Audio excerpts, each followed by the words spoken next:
Welcome to ABC campus. आज हम business law में introduction to the legal system के टॉपिक में जो सब टॉपिक कवर करेंगे that is basic structure of constitution of Islamic Republic of Pakistan. तो इस वीडियो के अंदर हम जो कॉन्स्टिट्यूशन है हमारा 1973 का उसके बेसिक फीचर्स को ब्रीफली डिस्कस कर रहे होंगे। पूरे जो है डिटेल में कॉन्स्टिट्यूशन को डिस्कस करने के बजाय एक सिंगल वीडियो के अंदर कॉन्स्टिट्यूशन के जो डिफरेंट एरियाज़ हैं उनको हम ब्रीफली डिस्कस कर रहे होंगे, जो हमने सिलेबस के मुताबिक भी कवर करना है। तो सबसे पहले हम इसमें जो डिस्कस करेंगे वो है introduction. Constitution of the Islamic Republic of Pakistan जो है ये पार्लियामेंट ने अप्रूव किया था अप्रैल 10 1973 को, और उसके बाद ये रेटिफाई हुआ था अगस्त 14 1973 को।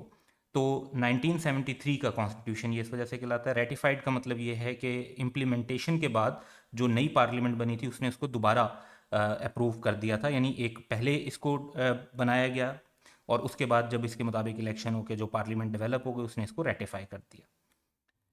The Constitution is the supreme law and sets the governing principles of the country and contains the articles covering fundamental rights, state structure, political system, mandate of different level of government and mandate and separate power of cabinets and judiciary etcetera. तो जरा इन points को अगर हम one by one discuss करें तो fundamental human rights जो हैं जैसे right of freedom, right of liberty वगैरह, तो वो हमारे कॉन्स्टिट्यूशन में मेंशन है। फिर स्टेट का स्ट्रक्चर कि किस तरह से जो है प्राइम मिनिस्टर और प्रेसिडेंट का सिस्टम होगा और प्राइम मिनिस्टर के नीचे कैबिनेट्स और ब्यूरोक्रेसी कैसे काम करेगी, ये सारा स्टेट स्ट्रक्चर भी इसी कॉन्स्टिट्यूशन में बताया गया है। फिर जो हमारा पॉलिटिकल सिस्टम है कि इलेक्शंस कैसे होंगे, उसमें पार्टीज़ कैसे जो है हिस्सा लेंगी, और उसके बाद जो गवर्नमेंट्स हैं वो कैसे चलाई जाएंगी, वो भी इसके अंदर कवर होता है। उसके बाद डिफरेंट लेवल ऑफ गवर्नमेंट के मैंडेट क्या होंगे, जैसे फेडरल लेवल ऑफ गवर्नमेंट या इसी तरह प्रोविंशियल गवर्नमेंट या उसके बाद लोकल गवर्नमेंट। फिर mandate and separate powers of cabinets, जो काबीना होती है मिनिस्टर्स की, जो प्राइम मिनिस्टर को सपोर्ट करती है, और जुडिशरी है जैसे कोर्ट सिस्टम है पूरा। तो ये सारा कुछ जो है हमारे कॉन्स्टिट्यूशन में कवर होता है। नेक्स्ट हमारे पास जो पॉइंट है वो है इंट्रोडक्शन के अंदर ही कि पार्लियामेंट के बारे में कुछ हम बातें देखेंगे कि parliament can not make any laws which is against the constitution, but once again parliament चाहे तो कॉन्स्टिट्यूशन को चेंज कर सकती है। कॉन्स्टिट्यूशन कंटेन्स प्रीएम्बल, जो कि एक इंट्रोडक्शन होता है। 12 पार्ट्स हैं इसके, जिसमें हर पार्ट के अंदर डिफरेंट चीज़ों के बारे में जो है कॉन्स्टिट्यूशनल प्रोविजन मौजूद हैं। 280 आर्टिकल्स हैं, ये उन्हीं 12 पार्ट्स के अंदर हैं 280 आर्टिकल्स, और 5 शेड्यूल्स हैं जिसके अंदर सर्टन जो मामलात हैं उनकी डिटेल्स मेंशन है। तो इन सबको हम अब ब्रीफली कवर करेंगे, और आप चाहें तो जो एक्चुअल कॉन्स्टिट्यूशन है वो नेशनल असम्बली की वेबसाइट है na.gov.pk, उससे आप डाउनलोड भी कर सकते हैं। तो प्रीएम्बल की अगर हम बात करते हैं तो किसी भी लॉ का जो इंट्रोडक्टरी पार्ट होता है जिसमें उसके पर्पस, एम और जस्टिफिकेशन मेंशन होती है उसे प्रीएम्बल कहते हैं। तो कॉन्स्टिट्यूशन के जो प्रीएम्बल है उसमें क्या पॉइंट्स मेंशन है, इसमें ऑब्वियसली ऑब्जेक्टिव्स बताए हुए हैं कि ये जो कॉन्स्टिट्यूशन बनाया गया पाकिस्तान का, ये क्यों बनाया गया, ये क्या अचीव करेगा। इसमें ये आइडेंटिफाई किया गया है कि Muslims will be enable to live in accordance with the teachings of Quran and sunnah, while provisions be made for minorities to practise their religion and culture. तो बेसिक फोकस जो है वो मेजॉरिटी पे है कि जी मुस्लिम्स को enable किया जाएगा ताकि वो रिलीजन के मुताबिक अपनी ज़िंदगी गुजार सकें। तो वो इनेबल करने के लिए कॉन्स्टिट्यूशन के अंदर भी प्रोविजंस हैं और उस हिसाब से लॉ बनाए जाएंगे। एक किस्म की स्टेट की ड्यूटी भी बनती है अंडर द कॉन्स्टिट्यूशन के वो इस तरीके के प्रोसीजर्स और जो है चीज़ें इम्प्लीमेंट करे जिससे इस्लाम के मुताबिक जो है लाइफ गुजारी जा सके, और माइनॉरिटीज़ को भी उनका रिलीजन और कल्चर प्रैक्टिस करने की फ्रीडम दी जाएगी। तो ये कॉन्स्टिट्यूशन के अंदर मेंशन है। It also entails guarantee for fundamental rights, कि जितने भी शहरी हैं पाकिस्तान के उनको फंडामेंटल राइट्स मिलेंगे, और डिप्रेस्ड क्लासेस को सेफ गार्ड किया जाएगा, और इंडिपेंडेंस ऑफ जुडिशरी को सिक्योर किया जाएगा, और सॉवरन राइट्स जो हैं पाकिस्तान के, कि पाकिस्तान एक आज़ाद मुमलिकत के तौर पर जो है वर्क करे, उसको भी इसमें सेफ गार्ड किया जाएगा। तो ये जो एरियाज़ हैं ये प्री एम्बल के अंदर मेंशन है। इसके बाद हमारे पास पार्ट वाइज अगर हम डिस्कशन करें तो फर्स्ट पार्ट है इंट्रोडक्टरी, इसमें आर्टिकल 1 to 6 कवर होते हैं, और it identifies the country as Islamic Republic of Pakistan. तो जो कंप्लीट नेम है पाकिस्तान का that is Islamic Republic of Pakistan, इस्लामी जमहूरिया पाकिस्तान जिसे हम कहेंगे। ये डिवाइडेड है जी 4 प्रोविंशियल टेरिटरीज में। एक इस्लामाबाद कैपिटल टेरिटरी है जो प्रोविंस के अलावा आती है, और इसके अलावा अदर एरियाज ऑफ पाकिस्तान आ जाते हैं जिसमें गिलगित बल्तिस्तान है। फिर डिफाइन किया गया religion of the state which is Islam. It also includes provisions such as elimination of all sort of exploitation. तो ये थोड़ी सी जनरल सी स्टेटमेंट्स हैं कि जी कॉन्स्टिट्यूशन में के स्टेट की कोशिश होगी कि तमाम एक्सप्लाइटेशंस को एलिमिनेट किया जाए, इंडिविजुअल के राइट्स जो हैं वो लॉ के मुताबिक उनको दिए जाएं, स्टेट के साथ लॉयल्टी होनी चाहिए, और कॉन्स्टिट्यूशन पे जो है सब ने अमल करना है, उसे फॉलो करना है। और इसमें फिर जो हाई ट्रीजन को भी डिफाइन किया गया, यानी गद्दारी को, तो कॉन्स्टिट्यूशन के कि वो जो के अगेंस्ट जाना जो है वो हाई ट्रीजन डिफाइन किया गया, और उसकी जो पनिशमेंट है डेथ पेनल्टी तक भी है इसमें। पार्ट 2 जो है fundamental rights and principles of policy पर है, ये आर्टिकल 7 to 40 इसके अंदर, यानी आप देख सकते हैं कि टोटल 34 आर्टिकल्स हैं। तो it begins with the definition of the state कि हमारी रियासत में क्या क्या शामिल होगा, और कंटिन्यू करता है ये with detailing the laws regarding fundamental rights and principle of policy. अब फंडामेंटल राइट्स में कौन कौन से राइट्स हैं? Law that are deemed void if inconsistent with fundamental rights. तो ऐसे लॉज की लिस्ट भी दी गई है जो वॉइड करार होंगे अगर वो फंडामेंटल राइट के साथ इनकंसिस्टेंट हुए। फिर अरेस्ट और डिटेंशन जो है उससे रिलेटेड कुछ सेफगार्ड प्रोवाइड किए गए कि कब किया जा सकता है और कब नहीं। Prohibition of slavery, child labour and all forms of force labour, इसको मना कर दिया गया इस कॉन्स्टिट्यूशन के अंदर। Right to enter lawful profession and trade allow किया गया कि कोई भी शख्स जो लॉफुल प्रोफेशन और ट्रेड करना चाहता है वो कर सकता है, उसे नहीं रोका जाएगा। इसी तरह कोई भी शख्स जो एजुकेशन हासिल करना चाहता है उसका राइट होगा, और डिस्क्रिमिनेशन के अगेंस्ट जो कॉन्स्टिट्यूशन है वो उसे सेफ गार्ड प्रोवाइड करेगा। सेकेंड पार्ट जो है उसमें कुछ पॉलिसीज़ हैं, लाइक ऐसी पॉलिसीज़ फॉलो की जाएंगी फ्रॉम द स्टेट जो डिस्करेज करें प्रेजुडिस और डिस्क्रिमिनेशन को, कि तासुब और जो डिस्क्रिमिनेशन है, चाहे वो रेस बेसिस पर हो, रिलीजन बेसिस पर हो, उन को डिस्करेज किया जाएगा। उसके बाद free and compulsory education provide की जाएगी स्टेट की तरफ से, और दूसरे जो कंट्रीज़ हैं, जो दूसरी नेशंस हैं, उनके साथ अच्छी गुडविल और अच्छे फ्रेंडली रिलेशंस जो हैं वो कायम किए जाएंगे। नेक्स्ट पार्ट 3 जो है इसमें फेडरेशन ऑफ पाकिस्तान को डिफाइन किया गया। It is of 60 articles from article 41 to 100। इसमें eligibility of president of Pakistan के प्रेसिडेंट बनने के लिए क्या क्राइटेरिया है, ये हमारी अगली वीडियोस के अंदर इस एलिजिबिलिटी को हमने डिटेल में भी डिस्कस करना है। इसी तरह प्रेसिडेंट का जो ऑफिस है वो कितने टर्म के लिए होगा, उनकी पावर क्या होगी, प्रेसिडेंट को अगर रिमूव करना हो तो उसके लिए वोटिंग सिस्टम कैसे होगा, प्रेसिडेंट की जॉब रिस्पॉन्सिबिलिटीज़ क्या होंगी, और प्रेसिडेंट पे लिमिटेशंस क्या होंगी। जैसे प्रेसिडेंट की एक लिमिटेशन ये है कि he has to exercise function in accordance with the advice of the cabinet और प्राइम मिनिस्टर। तो जो प्राइम मिनिस्टर ने एडवाइस दी होती है उसके मुताबिक प्रेसिडेंट ने काम करना होता है, उससे हटकर पॉलिसी पे काम नहीं करना होता। तो this part also includes information about the composition of parliament, के पार्लियामेंट में कितनी सीट्स होंगी, किस हिसाब से किस प्रोविंस से कितनी सीट्स आएंगी, और सेनेट में कितनी सीट्स होंगी, ड्यूरेशन और मीटिंग ऑफ नेशनल असेंबली और सेनेट क्या होगा, क्वालिफिकेशन और डिस्क्वालिफिकेशन क्या होंगी। जैसे अगर कोई एमएनए बनना चाहता है या सेनेटर बनना चाहता है तो उसके लिए क्या क्वालिफिकेशन हैं, किन सिचुएशन में वो डिस्क्वालीफाई हो जाएगा।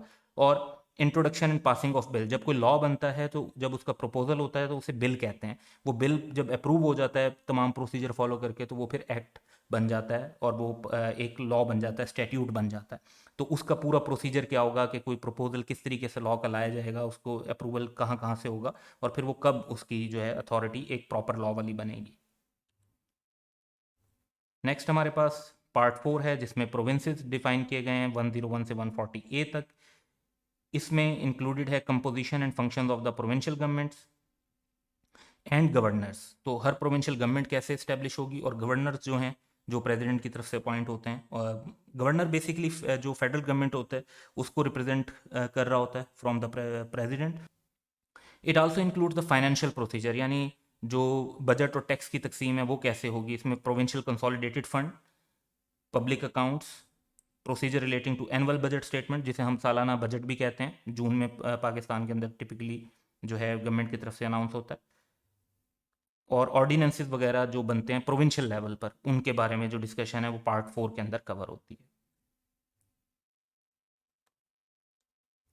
पार्ट 5 में relations between federation and province, यानी जो हमारी फेडरल गवर्नमेंट है, गवर्नमेंट ऑफ पाकिस्तान, और उसके प्रोविंसेस के साथ जो रिलेशंस हैं, जैसे government of Punjab, government of Sindh, government of Balochistan and government of KPK, के साथ उसको कैसे मेंटेन करना है, ये आर्टिकल 141 से 159 में डील होता है। इसके अंदर शामिल हैं कि जी लेजिस्लेटिव पावर यानी किन चीज़ों पे लॉ जो है वो फेडरल नेशनल असम्बली और सेनेट में बनेगा, और किन चीज़ों पे लॉ जो है वो प्रोविंशियल असम्बलीज में बनेगा। फिर एडमिनिस्ट्रेटिव रिलेशंस क्या होंगे, यानी किन मामलात पर जो एडमिनिस्ट्रेटिव पावर होगी वो फेडरेशन की होगी, किन पर प्रोविंस की होगी, और जहाँ पर कोई इंटर प्रोविंशियल ट्रेड होगा, जैसे दो सूबों के दरमियान कोई ट्रेडिंग हो रही है या कोई मामलात हो रहे हैं, तो उनको कैसे डील किया जाएगा। इसमें कुछ स्पेशल प्रोविजंस भी हैं, जिसमें काउंसिल ऑफ कॉमन इंटरेस्ट की इस्टेब्लिशमेंट है, जिसके थ्रू जो है वो तमाम प्रोविंसेस इकट्ठे होते हैं, और नेशनल इकोनॉमिक काउंसिल है, और इसी तरह ब्रॉडकास्टिंग एंड टेलीकास्टिंग वगैरह से रिलेटेड चीज़ें हैं, जिसके अंदर फिर जाहिर बात है हमारे जो electronic media and other media के जो लॉज हैं वो भी बनते हैं। पार्ट 6 जो है वो finance, property, contracts and suit से रिलेटेड है। इसके अंदर जो है distribution of revenue between federation and province के जो टैक्स जमा होता है वो कितना वफाकी हुकूमत रखेगी और कितना प्रोविंस को मिलेगा। अदर फाइनेंशियल प्रोविजंस, जैसे कौन कौन से टैक्स में एग्जाम्पशन होगी, कौन से टैक्स इंपोज किए जा सकते हैं, और वो क्या फेडरल गवर्नमेंट इंपोज कर सकती है या प्रोविंशियल गवर्नमेंट इंपोज कर सकती है। जैसे अभी कई सूबों में प्रोविंशियल सेल्स टैक्स भी जो है वो इम्प्लीमेंट हो चुका है, तो वो प्रोविंशियल पावर के अंदर आता है। और इसी तरह जो सेल्स टैक्स एक जनरल है हमारा, या फेडरल एक्साइज ड्यूटी है, वो फेडरल टैक्सेस में आती है। इनकम टैक्स भी इसी तरीके से एक फेडरल टैक्स है। It also entails borrowing by federal and provincial government, जो लोन लेते हैं, जिसमें दूसरे सूबों से भी लोन लिया जा सकता है, बैंक से भी लिया जा सकता है, और दूसरे मुल्कों से भी लोन लिया जा सकता है, और वो हम सुनते रहते हैं अक्सर कि काफ़ी ज़्यादा लोन है पाकिस्तान पे। Appointment, power and function of auditor general of Pakistan, तो ऑडिटर जनरल ऑफ पाकिस्तान की बारे में पूरी डिटेल्स हैं, क्योंकि जब ये बोरिंग और रेवेन्यू और इन सब की बात आती है तो इस पे ऑडिट की भी ज़रूरत होती है, और उसके लिए एक बाकायदा जो है एक ऑफिस क्रिएट किया गया ऑडिटर जनरल ऑफ पाकिस्तान। तो उनकी क्या पावर्स हैं, उनकी क्या फंक्शन है, वो सब डिफाइन किए गए हैं कॉन्स्टिट्यूशन में। इसमें फर्दर जो प्रोविजंस हैं वो हैं property, contracts, liabilities and suits, जो कोर्ट में केसेस वगैरह होंगे उनके बारे में भी डिटेल्स कुछ दी हुई हैं।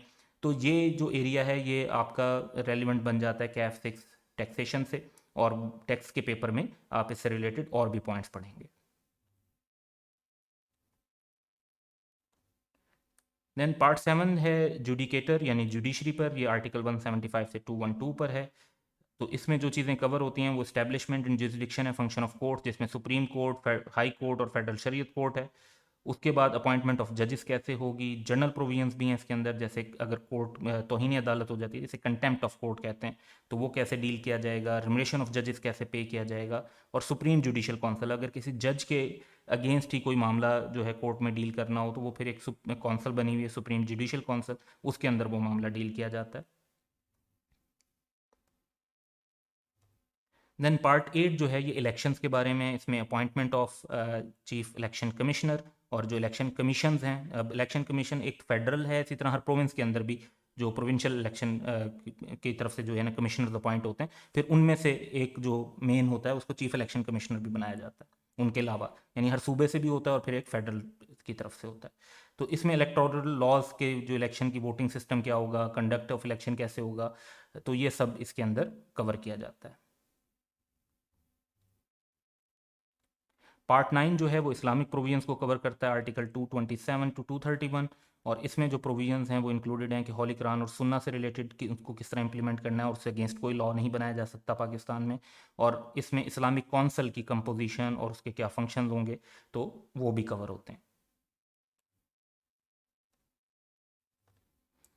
पार्ट 10 जो है इसमें इमरजेंसी की प्रोविजंस हैं, आर्टिकल 232 से 237, और इसमें जो पॉइंट्स इंक्लूडेड हैं कि इमरजेंसी कैसे प्रोक्लेम यानी अनाउंस की जा सकती है अगर कोई वॉर हो जाए या कोई इंटरनल डिस्टर्बेंस हो जाती है अनफॉर्चुनेटली अगर इन द कंट्री, और इसी तरह फंडामेंटल राइट्स सस्पेंड किए जा सकते हैं ड्यूरिंग इमरजेंसी पीरियड, और रेवोकेशन ऑफ प्रोक्लेमेशन यानी जब इमरजेंसी ख़त्म करनी होगी तो उसका प्रोसीजर वगैरह क्या होगा, वो सब यहाँ पर मैंशन है। पार्ट 11 जो है उसमें कॉन्स्टिट्यूशन में अगर अमेंडमेंट करनी हो तो इस पर दो आर्टिकल्स हैं, 238 एंड 239, उसका प्रोसीजर गिवन है। तो कॉन्स्टिट्यूशन की अमेंडमेंट जो है वो कॉन्स्टिट्यूशन अमेंडमेंट बिल के थ्रू होती है, और ये इसमें काफ़ी 2/3 मेजोरिटी चाहिए होती है। रूटीन में तो जो अगर आप कोई लॉ पास करना चाहते हैं तो सिंपल मेजोरिटी चाहिए, लेकिन आपने अगर कोई कॉन्स्टिट्यूशन को अमेंड करना है तो 2/3 मेजोरिटी इन बोथ हाउसेस चाहिए होती है, यानी नेशनल असम्बली में भी और सेनेट में भी।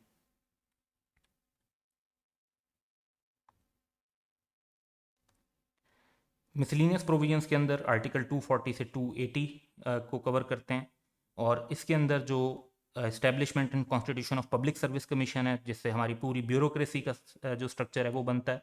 उसके बाद इसमें आर्म्ड फोर्सेस की कमांड और फंक्शंस को कैसे डील किया जाएगा, उसकी स्पेसिफिक प्रोविजंस मौजूद हैं। मोर ओवर इसके अंदर जो है ट्राइबल एरियाज़ की डेफिनेशन और उनकी एडमिनिस्ट्रेशन कैसे होगी, जैसे जो एजेंसीज़ हैं वज़ीरिस्तान की और खैबर एजेंसी वगैरह, तो उनमें कैसे पॉलिटिकल एजेंट्स के थ्रू सिस्टम चलेगा। और इसमें प्रेसिडेंट, गवर्नर, मिनिस्टर और नेशनल लैंग्वेज की प्रोटेक्शन के बारे में भी है। इनके अगेंस्ट कोर्ट में केसेस किन सिचुएशन में नहीं जा सकते, और जो है इनको क्या क्या लॉ में प्रोटेक्शन अवेलेबल हैं, ये सारे पॉइंट्स इसमें कवर होते हैं। इसके बाद शेड्यूल्स की बारी है। तो शेड्यूल्स जो हैं, फर्स्ट शेड्यूल उन लॉज पर है जो एग्जेम्प्ट हैं from the operation of article 8(1) और 8(4), यानी फंडामेंटल राइट्स से एग्जेम्प्ट हैं। तो उनकी लिस्ट है, यानी इन फंडामेंटल राइट्स के अगेंस्ट ये से के ऑपरेशन से एग्जेम्प्ट हो जाते हैं। उसके बाद सेकंड शेड्यूल जो है, ये प्रेसिडेंट का इलेक्शन का जो प्रोसीजर है, क्योंकि थोड़ा कॉम्प्लिकेटेड प्रोसीजर है, उसमें नेशनल असेंबली, सेनेट और प्रोविंशियल असेंबली सबके वोट होते हैं, और फिर जो है इलेक्शन ऑफ प्रेसिडेंट होता है। तो वो प्रोसीजर सेकंड शेड्यूल के अंदर एक्सप्लेन किया गया है। थर्ड शेड्यूल के अंदर ऑफिस के ओथ, यानी हल्फनामा जो उठाना होता है, चाहे वो प्राइम मिनिस्टर का हल्फनामा है, चाहे वो प्रेसिडेंट का है, चाहे वो मिनिस्टर्स का है, या नेशनल असेंबली के मेंबर्स का है, या सेनेटर्स का है, तो वो सारे ओथ जो हैं वो इसमें मेंशन है।